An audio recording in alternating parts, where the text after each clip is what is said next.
फिर वह मेरे तरफ झुकी और मैं उसकी तरफ, उसकी दोनों आपस में मिल गए। और फिर कब मेरा हाथ दबाने लगा पता ही नहीं चला। फिर वह बेड पर लेट गई और मैंने उसके को ऊपर कर दिया। उसको पहली बार देखा मेरी धड़कन तेज हो गई थी। मैं अपने आप को संभल नहीं पाया, पर रूबी बहुत सुंदर थी।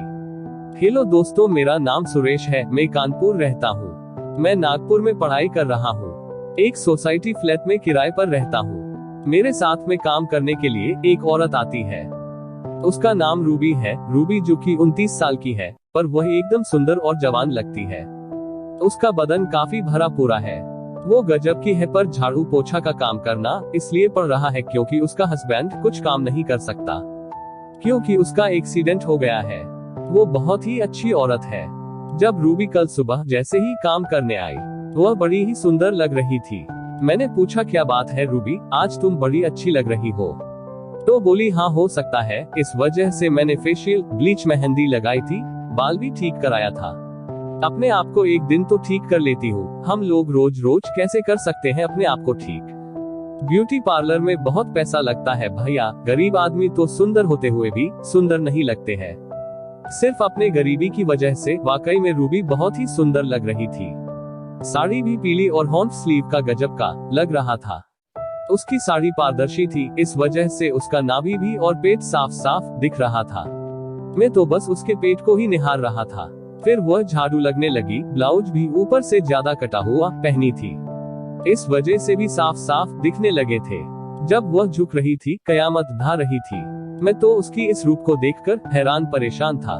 मैं ही नहीं बल्कि वो भी नमस्कार करने लगा था। तभी रूबी बोली, भैया जी, मेरा पति अब कमाता नहीं है, मेरे काम करने से ही घर चलता है। आज मुझे 6,000 रुपए की जरूरत पड़ गई है, तो क्या आप मेरी मदद करोगे? मैंने कहा, मदद तो कर देता हूँ, पर मुझे अपनी गर्लफ्रेंड को देना है।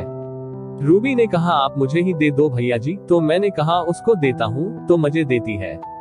तो रूबी बोली, मैं भी मजा दे दूंगी। वो अपने साड़ी के कोने से मुंह को दबाते हुए मुस्कुराने लगी। फिर मेरा दिमाग ठनक गया और धड़कन तेज हो गई, क्योंकि मैं झूठ बोला था। मैं आज तक किसी लड़की को छुआ तक नहीं हूँ। इस नजर से अब तो शेर के सामने बकरी थी। मैंने कहा, ठीक है। तो मैंने अपनी अलमारी खोली और 6,000 रुपए दे दिए।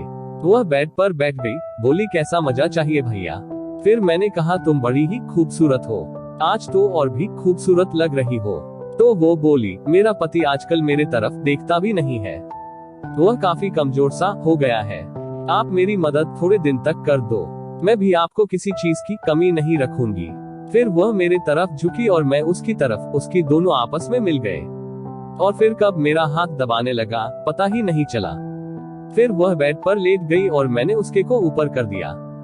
उसको पहली बार देखा मेरी धड़कन तेज हो गई थी। मैं अपने आप को संभल नहीं पाया, पर रूबी बहुत सुंदर थी। वो बोली, क्या हुआ, डालो ना पागल, कर दोगे क्या? फिर मैं भी एक गहरी सांस लेते हुए अंदर चला गया। मैंने कहा, बहुत अच्छा लगा। फिर वह सारा काम करके चली गई। फिर मैं दूसरे दिन में उसका बेसब्री से इंतजार कर रहा था। अब तो वो रोज रोज ही यह चलता था। फिर कुछ दिन से रूबी काम पर नहीं आई थी। मैंने पता करने की कोशिश की। कुछ दिन के समय के बाद पता चला उसके गांव में उसकी मम्मी की तबीयत कुछ खराब है, इसलिए वो अपने गांव चली गई। फिर मैं भी उसके गांव चला गया। वहां पर पता चला कि उसकी मम्मी पास ही के गांव में एडमिट है। फिर मैं हॉस्पिटल पहुंचा। मुझे देखते ही रूबी मुझे लिफ्ट कर रो दी। मैं बोला, अरे पगली, क्यों रो रही हो? मैं हूं ना अभी। फिर मैंने उसके मम्मी ठीक होने तक का सारा खर्च कर दिया। उसके बाद मैं घर आ गया। फिर कुछ दिन वो गांव में ही रही थी, पर वह नहीं आई। फिर उसका फोन आया, भैया मैं कुछ दिन नहीं आ सकती, आप प्लीज दूसरी लड़की मत रखना काम पे, मैं तब तक अपनी जगह भेजती हूँ किसी को। फिर उसके बदले उसकी बेटी आई थी। मैंने पूछा कि आपकी माँ नहीं आई? तो वो बोली, आज नहीं आएगी क्योंकि उनके मम्मी की तबीयत ठीक नहीं है, मैं आज उनका काम करूंगी।